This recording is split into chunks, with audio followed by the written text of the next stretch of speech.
Welcome to TWINN number 33, This Week in Nerd News. And in 5 minutes or less, I want to share with you just 5 stories that we should be paying attention to in the area of technology and cybersecurity. Now, Ars Technica has done phenomenal reporting this week, so most of these stories are actually from them, especially Dan Gooden. First, this story on iOS not following the do not track mandate. At least we have Brave and DuckDuckGo as alternatives for now. But the article does not go into details, into Private Relay, Apple Private Relay, which is a sort of VPN service that Apple is including in iOS 15 with iCloud Plus accounts.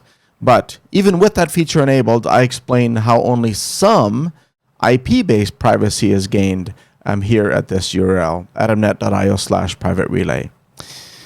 Next up, we have Vultur. And it's a cyber criminal effort to get Android banking screenshots by using legitimate VNC software on the device and then exfiltrating those screenshots to the attackers.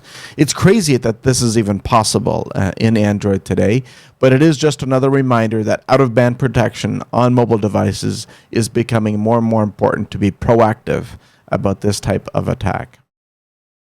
In this next story, we see the top 30 most exploited vulnerabilities, for many of which patches have been available for years already.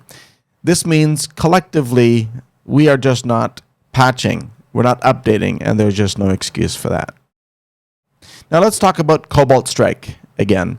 It was software originally written for red team exercises. Red teams emulate adversaries in order to better understand how to defend. However, the openness of Cobalt Strike led it to being used by actual cybercriminals, and it's being heavily used today. Finding a bug in the software itself is to law enforcement's advantage, because now they can shut down team servers that they do discover if they choose to do that. But I suspect it won't take long before Cobalt Strike bugs will be patched, and this law enforcement advantage will go away. And in our last story today, I'm actually surprised it took this long for a puny code domain to be used for phishing. In this case, brave.com is so similar to brave.com where the E has a little dot over it, like we dot our I. And for the untrained eye, and even for a cybersecurity specialist, it might pass, especially if the website content is 100% identical. That's how the malicious actors tricked users into downloading malware.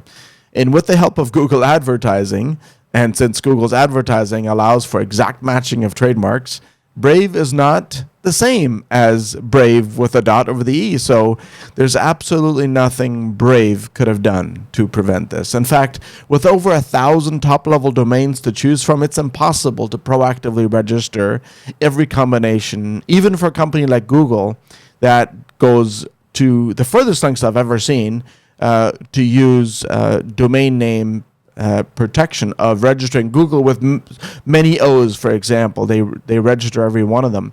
So I just tried using their own registrar. I can register various Google domains right now, as long as I use an umlaut over the O, the first O.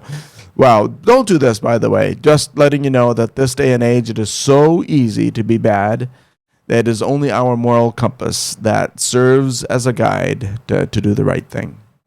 That's it for the top stories, but did you know that Apple confirms it will begin scanning iCloud photos for child abuse images? It's a little controversial right now, but I personally think Apple's doing the right thing, and it's doing it the right way. It's on device, not in the cloud. See you next week.